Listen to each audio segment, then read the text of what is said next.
한국의 문재인 대통령이 이달 하순에 열리는 미얀 정상회담에서 미북 대화 복원을 위한 방안을 모색하겠다고 밝혔습니다.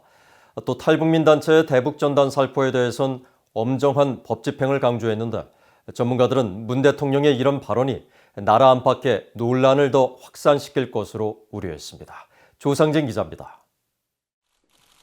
문재인 한국 대통령은 10일 청와대에서 가진 취임 4주년 특별연설과 이어진 기자회견에서 남북, 미북 간 대화가 장기간 교착 상태에 머물러 있다며 오는 21일로 예정된 미한 정상회담에서 미북 간 대화 복원을 위한 방안을 모색하겠다고 밝혔습니다.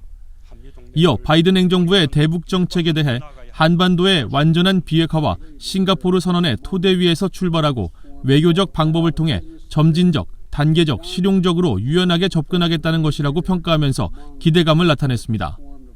그러면서 미북이 다시 한 번 더 마주 앉아 협의할 수 있는 기회가 주어진 만큼 북한이 호응하기를 기대한다며 그런 상황이 조성된다면 한국 정부는 북한이 대화의 길로 더 빠르게 나올 수 있도록 총력을 다할 계획이라고 말했습니다. 5월 하순 예정된 한미정상회담을 통해 한미동맹을 굳건히 다지는 한편 대북 정책을 더욱 긴밀히 조율하여 남과 북, 미국과 북한 사이의 대화를 복원하고 평화협력의 발걸음을 다시 내딛기 위한 길을 찾겠습니다. 문 대통령은 또 일부 탈북민 단체의 대북전단 살포 행위에 대해서는 남북 합의와 현행법을 위반하면서 남북 관계에 찬물을 끼얹는 일은 결코 바람직하지 않다면서 엄정한 법 집행을 강조하고 국민들이 대화 분위기 조성에 힘을 모아주길 바란다고 말했습니다. 문 대통령의 연설에 대해 김영석 전 한국통일부 차관은 미국과 보조를 맞추면서도 자력갱생 노선을 고수하고 있는 북한을 대화의 장으로 이끌기 위해 보다 적극적인 유인책을 미국 측에 설득하겠다는 의미로 풀이했습니다. 북한이 현재 비핵화 부분보다는 이제 적대시 정책이라든지 이런 최대 안전 문제를 앞세우고 있기 때문에 지금의 미국과 한국이 정한 입장에 호응해 올 가능성이 좀 높아 보이지 않는다. 그런 상황에서 북한을 대화 테이블로 끌어들이기 위해서는 미국에서 조금 더 좀 적극적인 조치를 취했으면 좋겠다라는 제 바람이 이제 담겨져 있다라고 생각됩니다.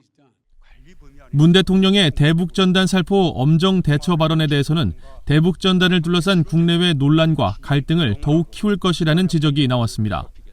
민간 연구기관인 한국국가전략연구원 신범철 외교안보센터장은 임기 말에 접어든 문재인 정부가 북한과의 대화 재개에만 너무 몰두하면서 북한 요구를 수용하다 보니 대북 정책을 둘러싼 다양한 목소리를 듣지 않고 있다고 지적했습니다.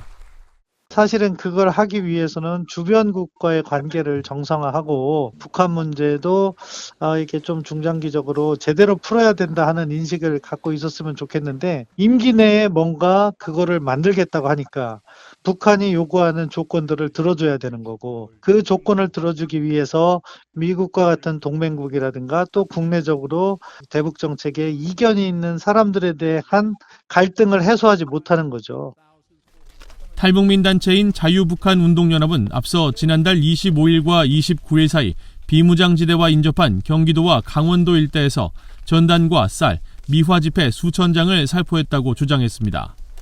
한국 경찰은 지난 3월 말부터 시행된 대북전단 금지법에 따라 최근 박상학 대표의 사무실 등을 압수수색한 데 이어 박 대표를 직접 소환해 조사를 진행하는 등 강경 대응 방침을 이어가고 있습니다. BOA 뉴스 조상진입니다.